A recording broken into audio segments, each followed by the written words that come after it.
The night air was still, heavy with the kind of silence that makes even the crickets reluctant to chirp. Ethan zipped up his jacket as he approached the dull glow of Carlton's grocery, the neon sign above buzzing faintly in protest against its own decay.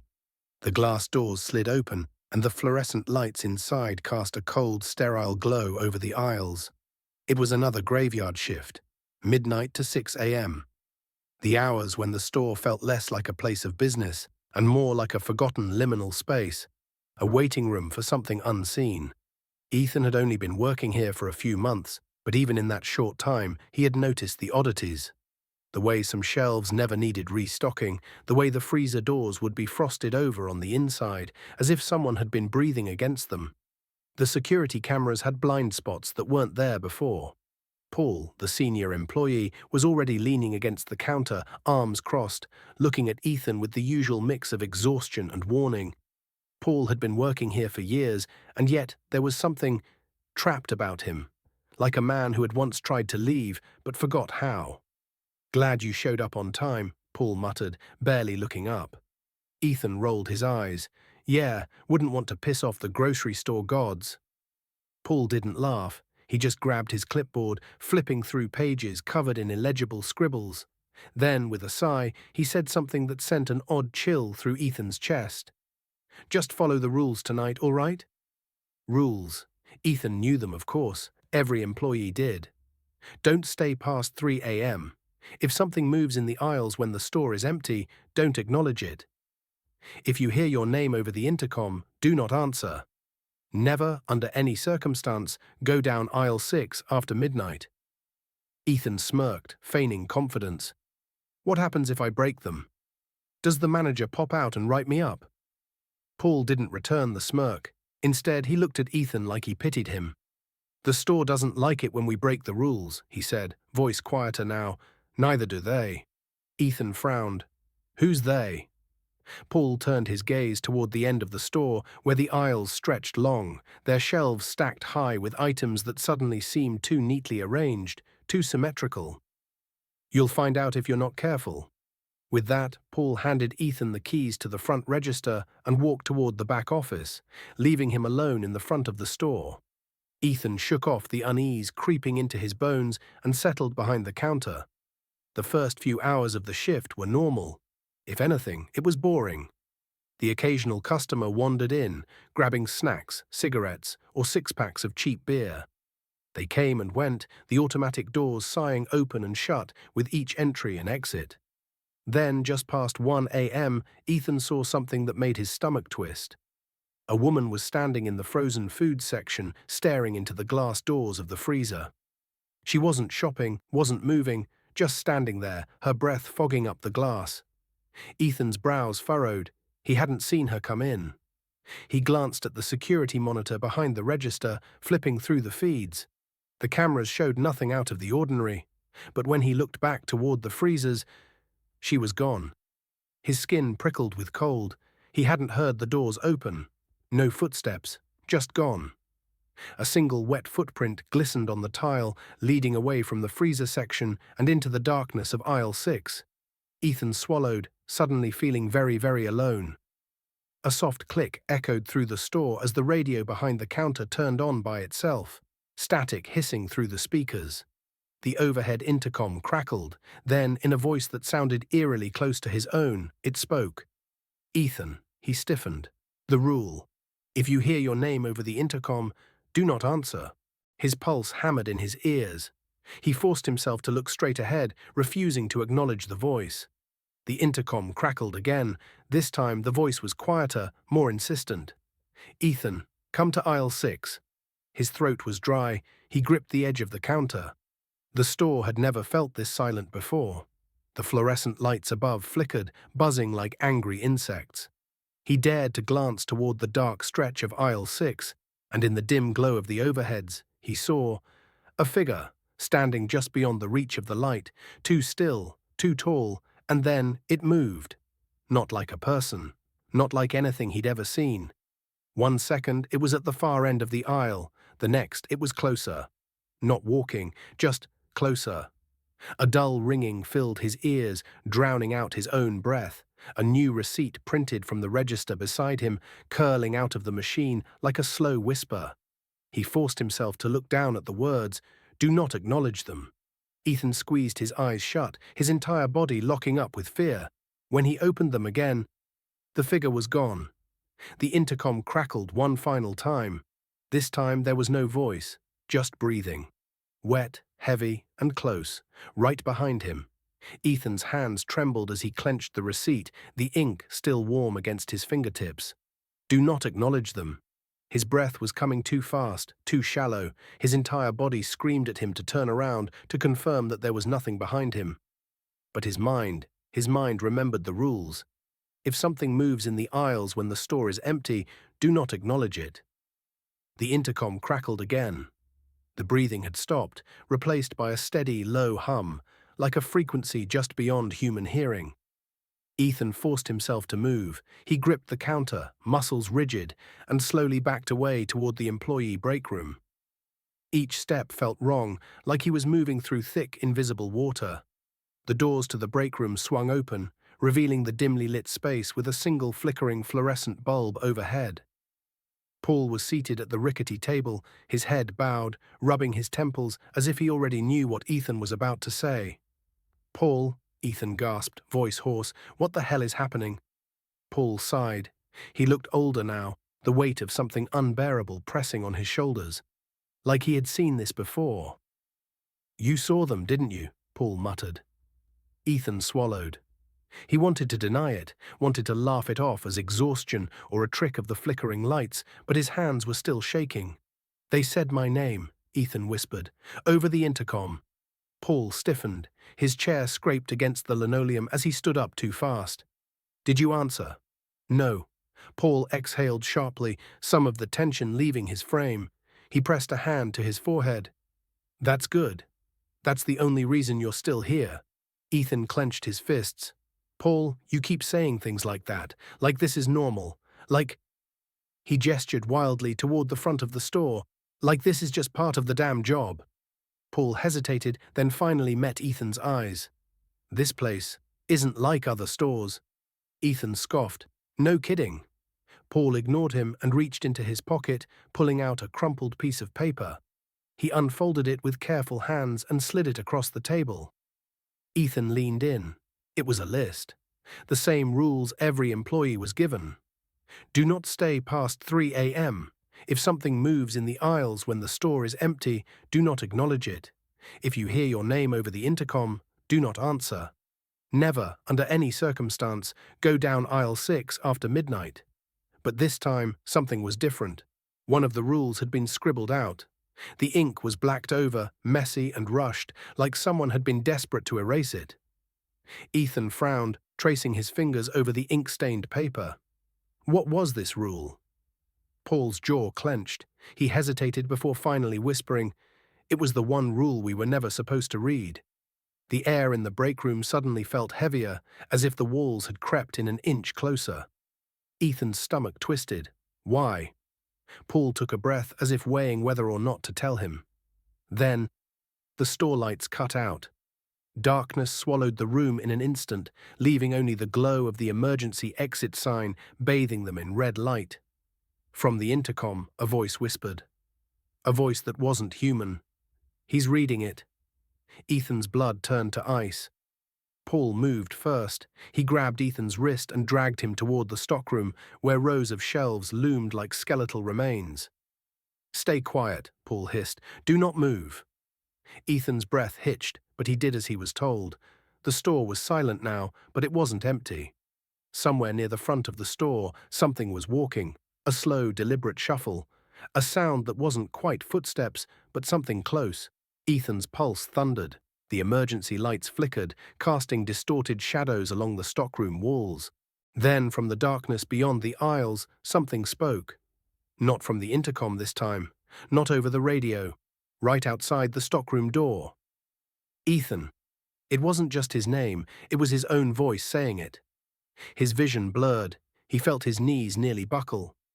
The voice came again, mimicking him perfectly. Ethan. Come see. A shudder ripped through his body. Then a tap. A single gentle knock against the stockroom door. Ethan gritted his teeth, forcing himself to stay still, even as every muscle in his body screamed to run. Paul was deathly silent beside him, his face pale and horrified. The knock came again. This time slower, then scratching, long, deliberate scratching, like fingernails running along the door.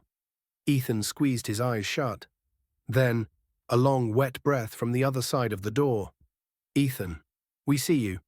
The scratching at the door stopped. For a moment, there was nothing but silence, thick and suffocating. Ethan held his breath, his pulse hammering against his skull.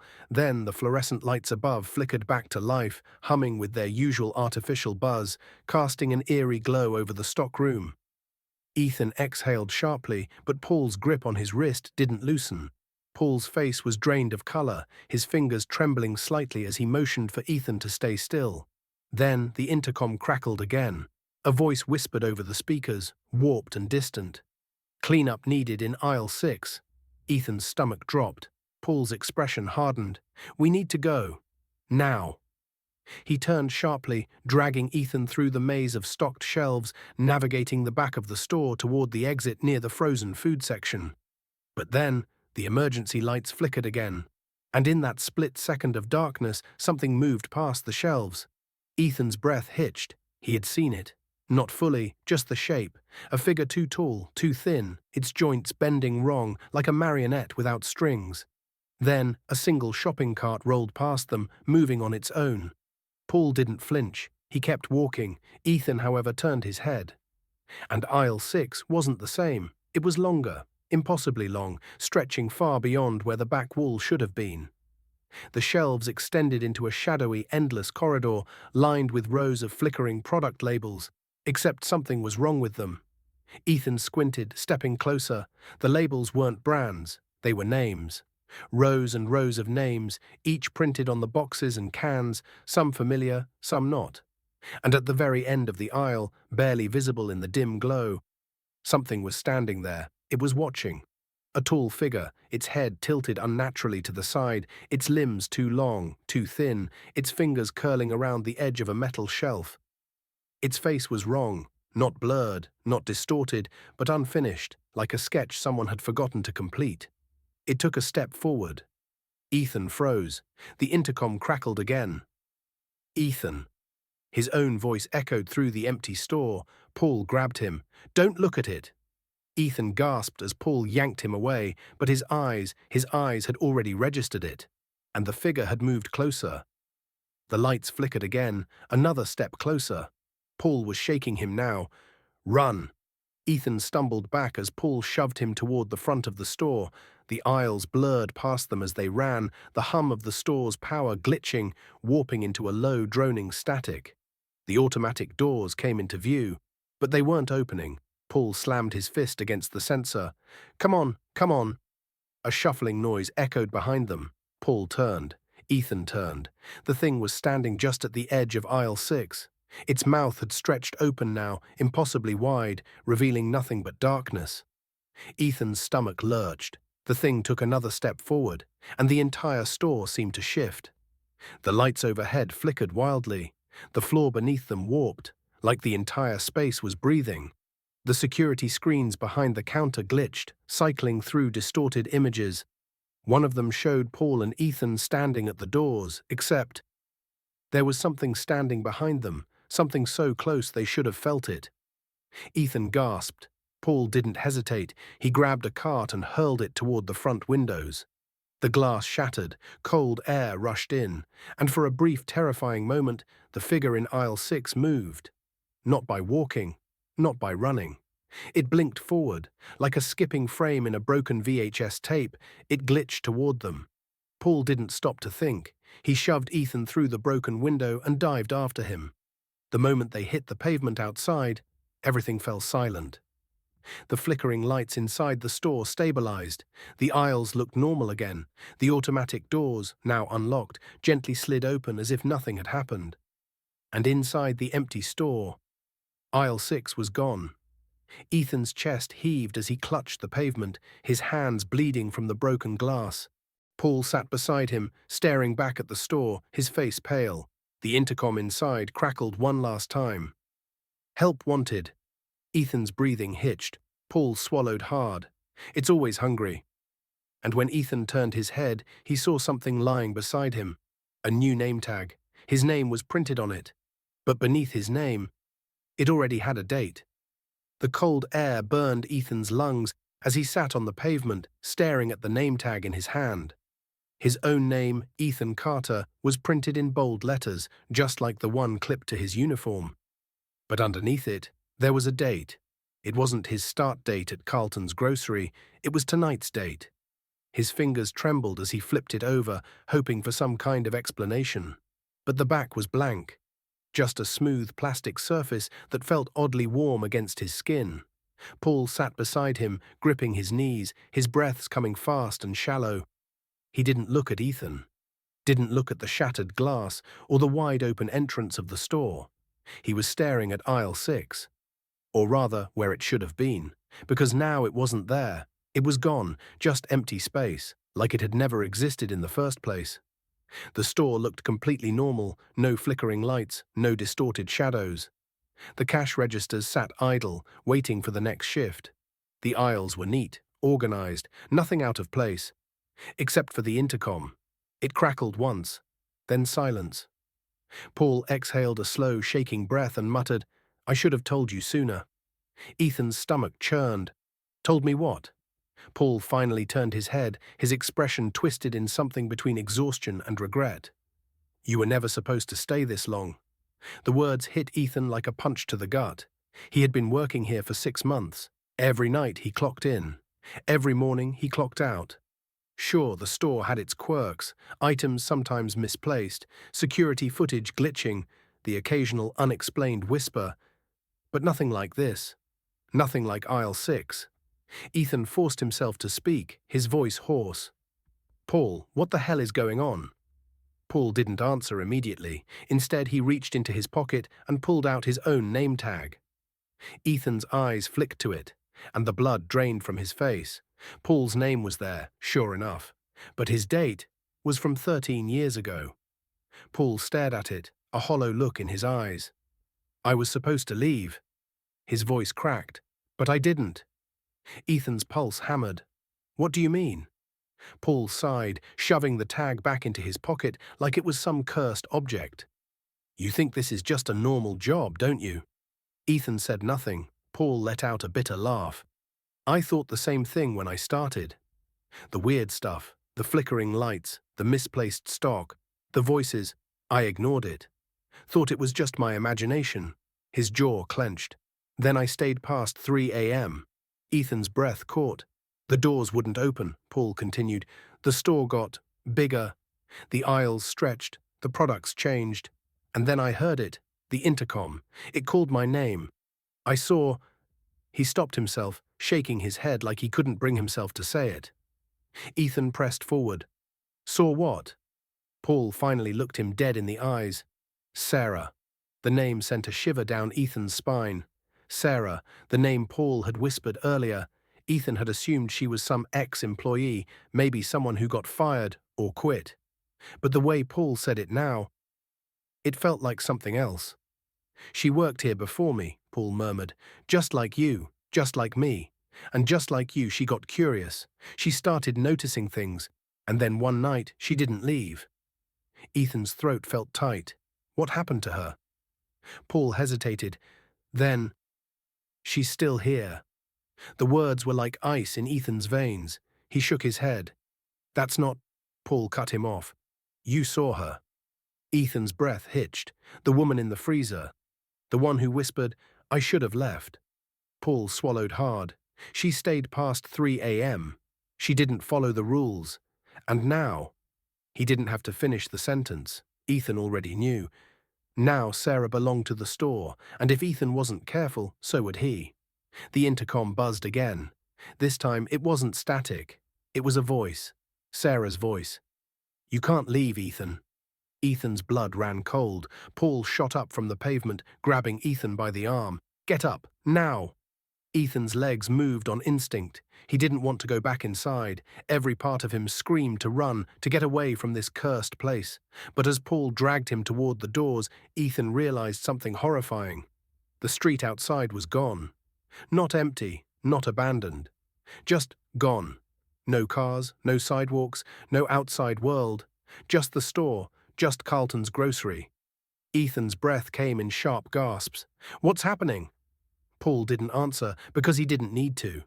The security cameras inside the store flickered to life. The screens glowed, and there on the grainy footage was Ethan, standing alone. Inside aisle 6, even though he was standing right here. Ethan's stomach twisted. That wasn't him. It couldn't be, but the figure on the screen turned its head and stared directly at the camera. At Ethan. Then the security feed glitched, and the last thing Ethan saw before the screen went dark was himself, smiling. The automatic doors should have been open. They should have let them out, but they didn't. Ethan slammed his hands against the glass, his breath fogging up the cold surface. His reflection stared back at him, wide-eyed, drenched in fear. The doors wouldn't budge. "This isn't happening," he muttered, his fingers tightening into fists. "This can't be happening." Paul stood behind him, eerily calm despite the growing tension in the air. His voice was low. "I told you. You waited too long." Ethan turned sharply. "That's it? That's your explanation? You let me stay, let me see all of this. And now what? You're just accepting this?" Paul didn't answer, because the intercom crackled, and a voice, Sarah's voice, spoke again. "You can't leave, Ethan." A chill wrapped around his spine like icy fingers. The fluorescent lights overhead flickered, the hum of the store's ancient bulbs vibrating deep in his skull. The security screens near the register showed nothing but static. Then, movement. Through the interference, Ethan caught glimpses of something shifting between the aisles. A flicker of motion, a shadow that didn't belong. He didn't need to see more. His gut twisted, instincts screaming, "Run! Get out!" He turned to Paul. "How do we get out?" Paul exhaled slowly. "There's only one way." Ethan swallowed. "How?" Paul hesitated, then said, "The freezer." Ethan blinked. "The what?" Paul grabbed his wrist, dragging him toward the back of the store. "The freezer section. It's the only place they can't follow." Ethan's stomach churned. "Who's they?" Paul didn't answer, but Ethan already knew. He glanced back, just once. And he shouldn't have. Because something stood at the entrance of aisle 6. It wasn't Sarah. It wasn't human. A shape, distorted, elongated, like someone had taken a person and stretched them wrong. Its limbs twitched, bending at unnatural angles, its head tilted in an almost curious manner. The worst part, it wasn't moving. It was waiting. And it was watching him. Ethan's heartbeat thundered. Then it smiled, a sickening, twisted imitation of human expression. Ethan turned and ran. Paul was already at the freezer section, yanking the heavy industrial door open. The cold air burst out in a thick cloud, the temperature instantly dropping around them. Paul shoved Ethan inside first. "Close the door now." Ethan barely had time to turn when he saw it move. The figure at aisle 6 didn't walk. It glitched, like reality itself had skipped a frame. One moment it was at the entrance of aisle 6. The next, it was inches from him. Ethan barely slammed the freezer door shut. The lock clicked into place, and everything fell silent. For a moment, all Ethan could hear was the sound of his own ragged breathing. The air was dense with frost, his exhales coming in short, panicked bursts. His hands shook, his legs felt weak. Paul's voice cut through the cold. "You okay?" Ethan turned, his body still tensed to run, and that's when he saw her. Sarah. She was standing in the middle of the freezer, half hidden behind a shelf of frozen meat, her figure unnaturally still. Her skin was pale, too pale, frostbitten, hollowed out. Her lips had turned blue. Her uniform was identical to theirs, except the logo on her name tag was wrong. An older version, one that hadn't been used in years. She had been here for too long. She had never left. Her voice was a whisper, cracking like ice breaking apart. "I should have left." Ethan's blood ran cold. She took a step forward, but her feet didn't move. She glided across the floor, her limbs rigid, locked in place. Paul grabbed Ethan's arm, pulling him back. "Don't move." Ethan could barely breathe. What happened to her? Paul didn't look at him. His gaze stayed on Sarah because she was looking at Ethan. Sarah's head tilted slightly, like she was struggling to remember something. Then her lips curled into a smile, and in a voice too distorted to be human, she whispered, "You're part of it now." The freezer door suddenly rattled violently. Something was banging from the outside. Ethan and Paul froze. The thing from aisle 6. It had followed them. It wanted in. Paul's voice was tight, his breath fogging in the icy air. "If it gets in, we're dead." Ethan's pulse pounded in his ears. "Then what do we do?" Paul didn't answer immediately. Instead, he looked at Sarah. Ethan's stomach sank. "No," he whispered. Paul met his gaze, and for the first time that night, Ethan saw it. Fear. "She never left," Paul said softly, "because she stayed behind." The banging grew louder. Something scratched at the metal. A deep, inhuman whisper slithered through the cracks. Paul turned to Ethan. "You have to run," he said. Ethan's breath hitched. Paul gritted his teeth. "Get to the emergency exit." Ethan shook his head, panic rising. "You'll be trapped in here." Paul gave him a small, exhausted smile. "I was always trapped." And before Ethan could stop him, Paul turned and walked toward Sarah. She didn't move, didn't blink. She just watched, as if she already knew. Paul placed a hand on her shoulder, and as the freezer door burst open, Sarah grabbed him. The last thing Ethan saw before sprinting for the emergency exit was Paul smiling and whispering, "Run."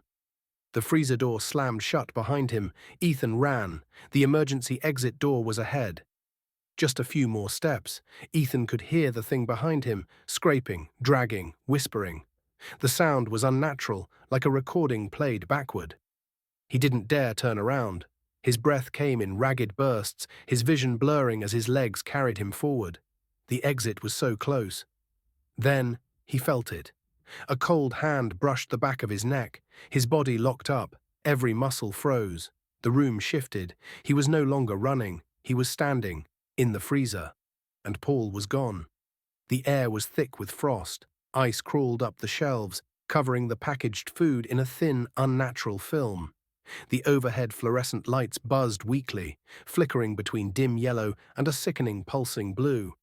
Sarah was still there, but something was wrong. She was closer now. Too close. Her mouth hung slightly open, her lips trembling like she was about to speak, but when her voice came, it didn't match her lips.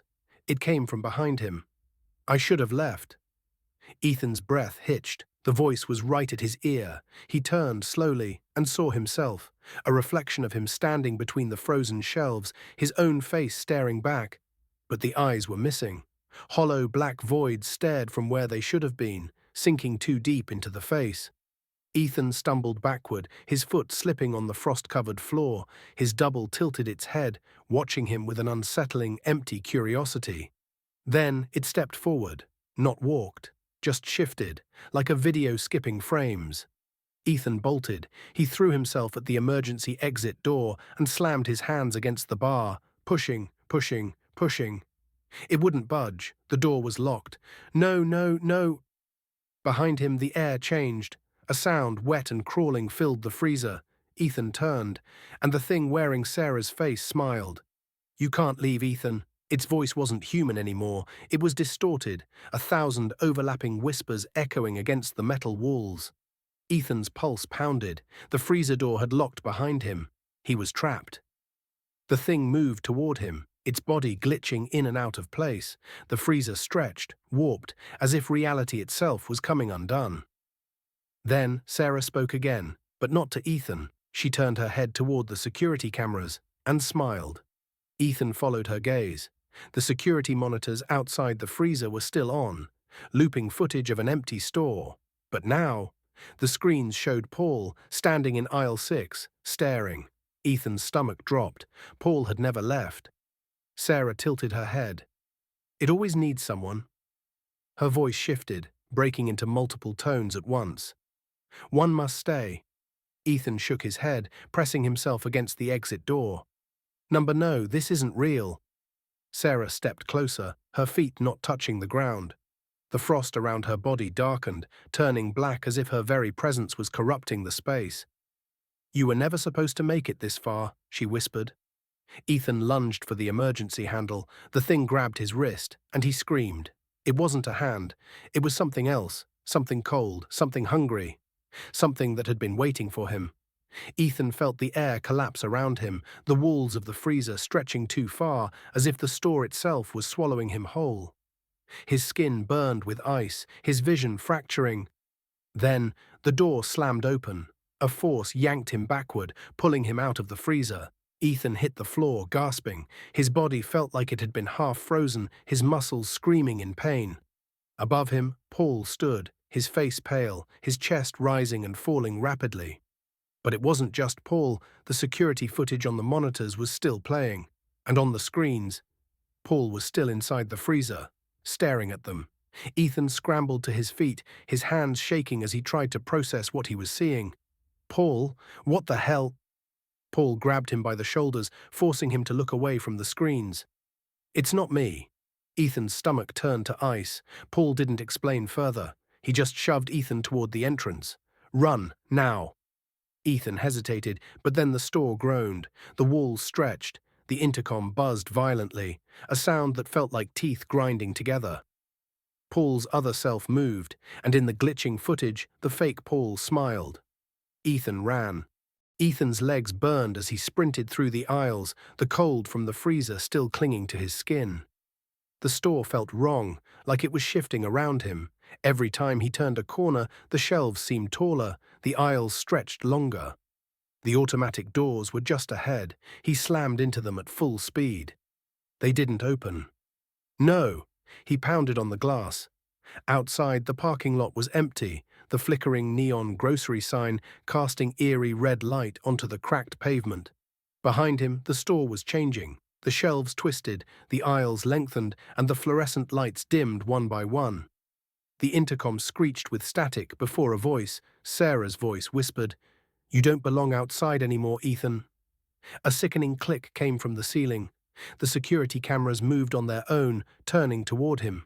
The monitors near the registers flickered, each screen displaying his face, but in different angles, different expressions. Some showed him standing still, others showed him smiling.